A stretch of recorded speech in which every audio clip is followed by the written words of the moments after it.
তোমার মা তোমারই থাকবো। তুমি মার জন্য দোয়া করো বাবা, তোমার মা যেন সুস্থভাবে আবার তোমার কাছে ফিরে আসে। আপনারা সময় ফলাইন ফেলছেন তো ওনাদের কাছে লাগছে। এখান থেকে কোনটা সুন্দর বলেন তো? এই ডিজাইন না, এই ডিজাইনের আংটি অনেকগুলো আছে। নাতি তো একলা থাকতে চায়, নাতি হের বাঘ কাউরে দিতে চায় না। আসসালামু আলাইকুম। আজকের ভিডিওটা একটু অন্যরকম। তো প্রথম সন্তান হওয়ার পর যখন দ্বিতীয়বার সন্তান হয়, তখন প্রথম সন্তানের মনের অবস্থা কেমন থাকে, সে নিজেকে কতটা অসহায় ভাবে এবং মায়ের স্নেহ আদর পাওয়ার জন্য সে কতটা ব্যাকুল হয়ে থাকে, সেগুলোর বাস্তব চিত্রই কিন্তু এই ভিডিওতে ফুটে উঠেছে। তো আশা করি পুরো ভিডিওটা না টেনে দেখবেন। কোথায় যাবে? মসজিদে যাবে জুমার নামাজ পড়তে। আজকে তার দেখেন পা থেকে মাথা পর্যন্ত পুরাই সাদা, আজকে সাদা ধবধবা হয়ে গেছে আমার বাবাই। যাও বাবা, আজান দিয়ে ফেলছে। মিশারি কিন্তু সবার আগে মসজিদে যায়, আজান দেওয়ার সাথে সাথে জুমার নামাজে গিয়া উপস্থিত থাকে। টাকা নিচ্ছে নাকি? একা একা নামাজে যাই গো, বাবাই নাই, চাচাই নাই।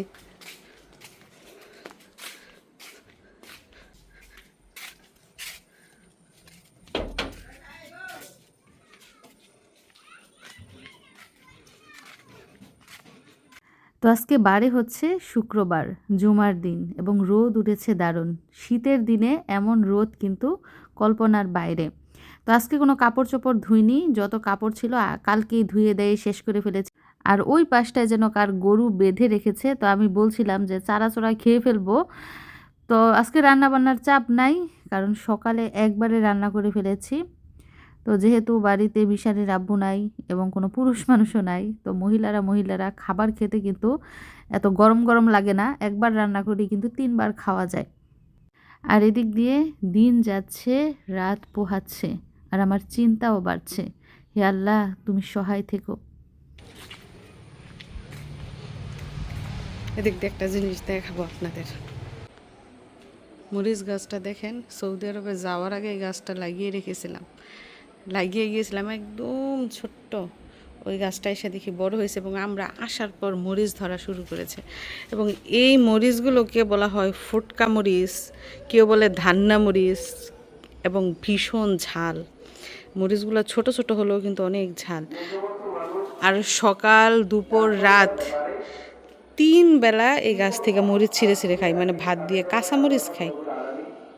এরপরে দেখেন মাশাল্লাহ গাছ ভরা মরিচ, এবং গাছের সাইজ দেখছেন অনেক বড় হয়েছে না, ঝাপড়াই না। যাই হোক, হুজুরের খুতবা চলছে। আর এই যে তেজপাতা চারাটা দেখেন কতটুকু বড় হয়েছে। পাতাও ছিঁড়ছি, একদিন পাতা ছিঁড়ে রোদে দিছিলাম নিচের পাতাগুলা।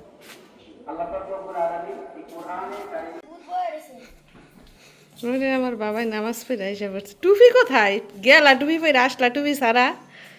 টুপি কি পকেটে রাখার জিনিস? ঘরে ভূত বসে রয়েছে।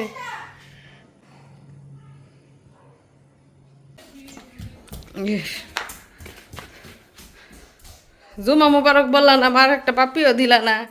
হ্যাঁ এ বাবা, মাকে একটা পাপিও দিল না। নাও না, মাকে পাপি দেও।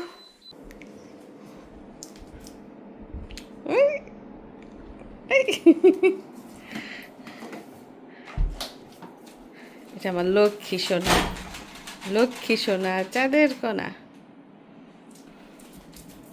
ওরে এইটাই মাকে পাপি দিব নাকি? তো আমার যেহেতু একটা সন্তান হওয়ার পর মাঝখানে অনেক বছর গ্যাপ, তারপর আরেকটা সন্তান হচ্ছে, তো বাড়ির সবাই খুবই খুশি, বিশেষ করে আমার কোলে বাবু দেখার জন্য আরো আগ্রহী তারা। তো আমার ননদ ননাস বলেন কিংবা শাশুড়ি অথবা আমার বাপের বাড়ির লোকজন সবাই অধীর আগ্রহে বসে আছে নতুন অতিথি দেখার জন্য। তো আমার ননদ এরই মধ্যে অনেক কেনাকাটা করে ফেলেছে নতুন বাবুর জন্য। তো সে আজকে কি কি কিনে আনলো, চলুন সেগুলো দেখে নিই।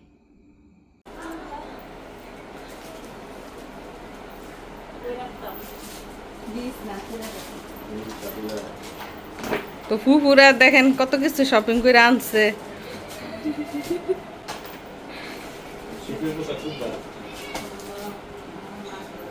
এমন কোনো জিনিস বাদ নাই যে এখানে নাই, মাথা থেকে পা পর্যন্ত সব নিয়ে আসছে, মানে মশারি থেকে শুরু করে সব।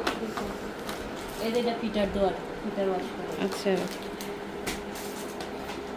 ফিডার জীবাণুমুক্ত করার জন্য মেডিসিন আনা হয়েছে। যখন আনছেন সবই ঠিক আছে।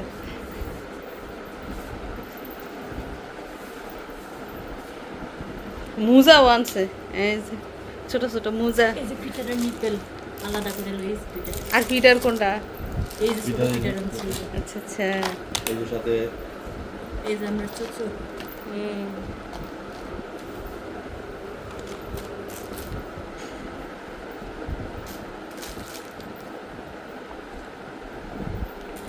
তো অনেকগুলা কাপড় দেখা যাইতেছে, শীতের কাপড়, যেহেতু শীতের সিজন।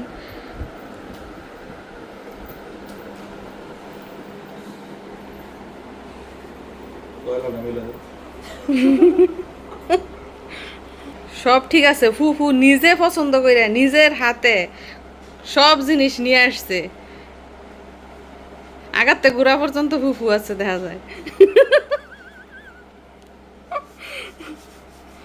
দেখ সুন্দর হয়েছে জিনিসগুলো, শুধু অলকলত্রা বাকি রয়েছে, মানে বিছানার চাদর যেটা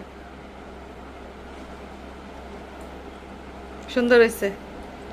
অনেক খাটাখাটি করছে, সারাদিন ঘোরাঘুরি কইরা মার্কেট ঘুরা তারপরে এগুলো আনছে।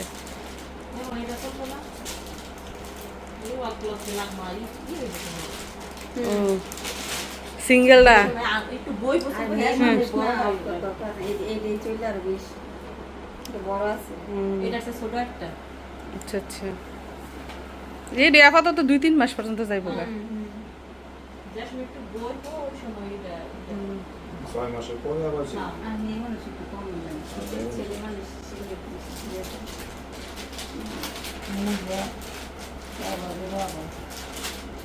ঠিক আছে সব। আপনারা যে সময় ফলাইন ফেলছেন তখন এত কিছু লাগছে? আমরা দুনিয়াতে আইছে রে, আমাকে ফ্লাপন আইতেছে। এখনকার ফলাইন বিএপি পাবে, আইও বিএপি পাবে, ফালও বিএপি পাবে। আর আগে খালি 2-3টা কাঁথা বানাইছে শেষ। পাবি দিছ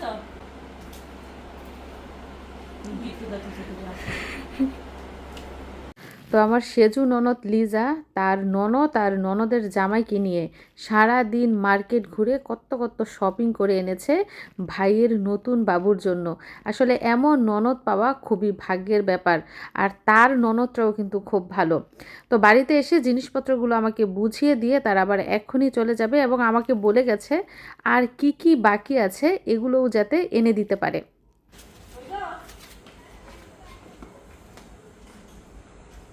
যাই হোক, সময় হচ্ছে এখন সন্ধ্যা 5টা। আমার ননদ সেই সকালে গিয়েছে শপিং করতে, সারাদিন শপিং টপিং করে যমুনা ফিউচার পার্ক থেকে শপিং করেছে। তারপর এখন বাড়িতে এসেছে সরাসরি, এইখানে জিনিসপত্র দিয়ে তারপর আবার ওর শ্বশুর বাড়িতে চলে যাবে। যাইয়েন হসপিটাল, এই ঝুমুর বেবি যাইয়েন, নতুন মানুষ দেখেন। আমু খালি পাও নদী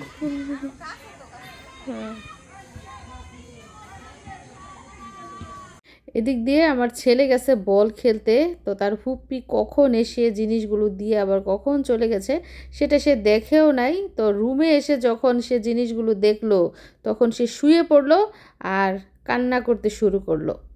মিশারির চোখ ভরা পানি টলটল করছে, চোখ বেয়ে বেয়ে পানি পড়তেছে। কেন জানেন? কষ্টে, দুঃখে। কি দুঃখ তোমার বাবা? সবাই নতুন বেবির জন্য শপিং করছে, কত উপহার দিচ্ছে, ওর বাবা বিদেশ থেকে কত উপহার কিনেছে। এখন ওইটা দেখে তার মন খারাপ হচ্ছে যে ওকে কেন গিফট দেয় না, সব গিফট কেন বাবুর জন্য। ওর বলে আদর কমে যাবে, মা বাবার আদর কমে যাবে, সবার আদর কমে যাবে। এর জন্য মিশারি মন খারাপ করতেছে, কালকে থেকে কান্না করতেছে। এতদিন বোঝে নাই যেই মানুষজন গিফট দেওয়া শুরু করছে সেই বুঝে ফেলছে যে আমার আদর তো কমে যাচ্ছে। তোমার বাবাই তোমার জন্য কত কিছু কিনছে তুমি জানো? বেবির জন্য কত কিছু কিনছে, এর থেকে বেশি কিছু তোমার জন্য কিনেছে। দেখেন তো আমার অবুঝ ছেলেটা কিরকম করতেছে। ছোট ভাই বোন থাকলে তো মানুষ কত খুশি থাকে, কত আদর করে। তুমি কান্না করো কেন বাবা? হ্যাঁ, এতদিন কিচ্ছু বোঝে নাই যে ওর ভাই বোন হবে।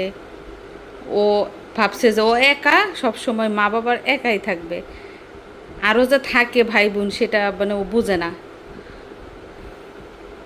এখন ওই যে গিফট পাইয়া বাবুর গিফটগুলা সব আলমারির মধ্যে রাখতেছি, নতুন নতুন জিনিস কিনতেছি, এগুলা দেখা এখন বুঝতে পারতাছে যে না, ভাগ নেওয়ার একজন থাকে,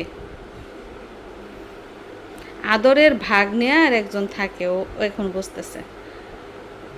এদিক দিয়ে পরের দিন সকালে আমার শাশুড়ি আম্মা আমাকে নিয়ে চলে গেছে স্বর্ণের দোকানে, মানে স্বর্ণকারের দোকানে। এখান থেকে রেডিমেড আংটি কিনে আনবে। কার জন্য আংটি কিনছে আপনারা তো বুঝতেই পারছেন। তো অনেকগুলো আংটি স্বর্ণকার আমাদেরকে দেখাচ্ছিলেন এবং আমার শাশুড়ি আম্মা একটা একটা করে পছন্দ করছিলেন এবং ওজন দেখছিলেন কোনটার ওজন কেমন। তো উনি আমাকে বলছিলেন যে বড়সড় ওজন দেখেই নাও, নাইনাতির বিয়ে দেখতে পারি কি পারি না, হায়েতে কুলায় কি কুলায় না, বড় দেখা নেও যাতে করে পরে বলতে পারে যে এটা আমার দাদি দিছে। তো আমিও ওনার কথা মতো পছন্দ করছিলাম। তো একটা একটা করে আংটি দেখছিলাম আর স্বর্ণকারকে বলছিলাম যে ওজন করেন। আর স্বর্ণের দাম কিন্তু এখন অনেক বেশি, আপনারা খুব ভালো করেই জানেন। 1,40,000 টাকা ভরি আমরা যেই মুহূর্তে স্বর্ণের দোকানে গিয়েছিলাম। তো দেখেন আমার হাতে রয়েছে অনেকগুলো আংটি, এর মধ্যে কোনটা বেশি সুন্দর বলেন তো? এবং আমার হাতের যে আংটিগুলো রয়েছে এগুলো সবই নাকি বিদেশি আংটি, বিদেশ থেকে তারা রেডিমেড কিনে এনে তারপর বিক্রি করে। তো যে আংটিগুলো আমার হাতে রয়েছে এর মধ্যে কয়েকটা আংটি কিন্তু আমার আগেও আছে, মানে একই ডিজাইনের। তো আমি চাচ্ছিলাম যেই ডিজাইনটা আমার কাছে নেই ওই ডিজাইনেরই নেওয়ার জন্য। আর আমার শাশুড়ি আম্মা বলছেন আমার হাতের মাপে যেন আংটি নেই, মানে আমি যেন এখন পরতে পারি, পরে বড় হলে যাতে বাচ্চা পরতে পারে। এই যে এই আংটিটার ওজন হচ্ছে 4 আনা 1.5 রতি।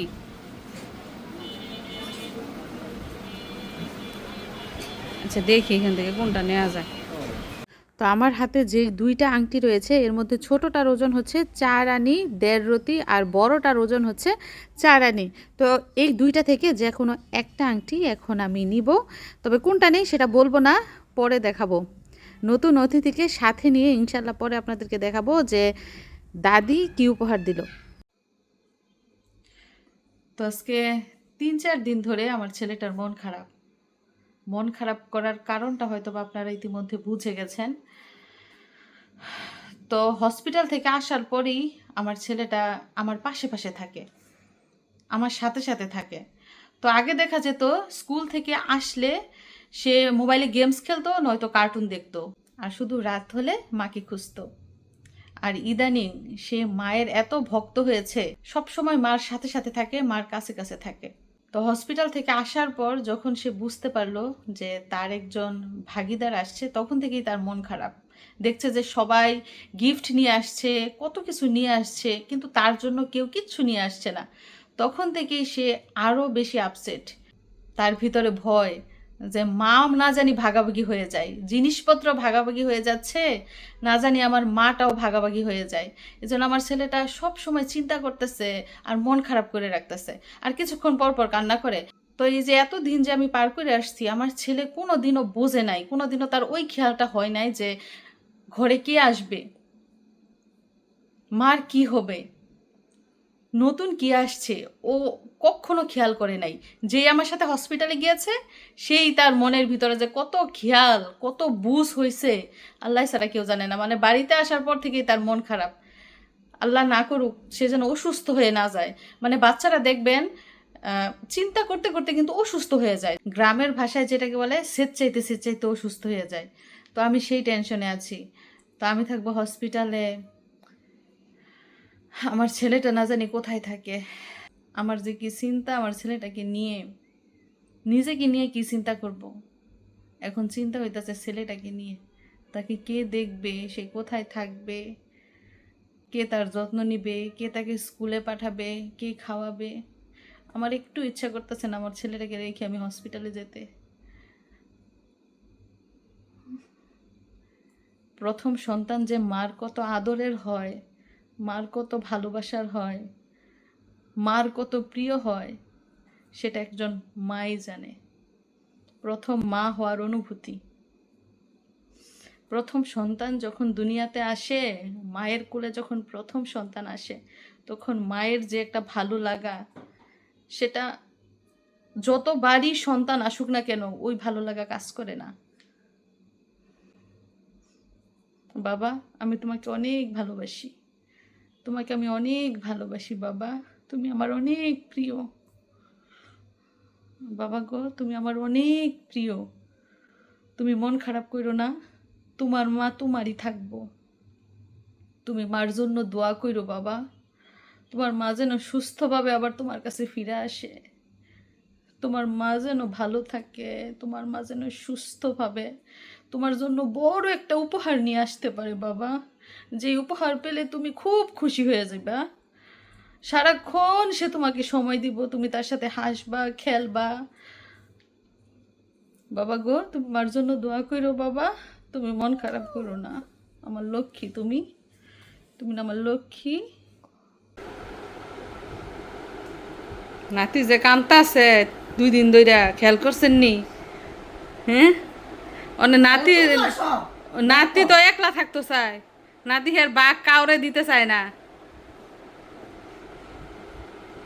আপনারা খেয়াল লেগে আনতাছেন আবার নতুন বাবু সাবু। আমার দিয়ে দিল।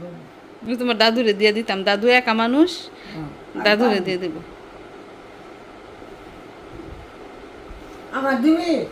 আমার দিবি হলে তো আবার রান্না তো দিতি না।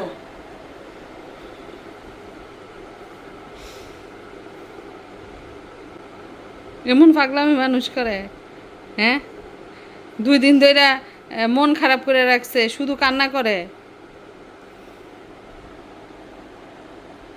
দেখো আমার দিয়ে দিস, আমি ভাবি রান্না তো শাশি আমগুলো দিয়ে দিস, আর সকাল রান্না শাশি আমগুলো দিয়ে দিস, তুই আর ভাবি দাও খাইলো, আমরা হয়ে যাবো না। খায়ও না গা। রাতে ঘুমানোর সময় কি করছে, আমার আর ওর মাঝখানে কোন বালিশ দিয়ে রাখছে।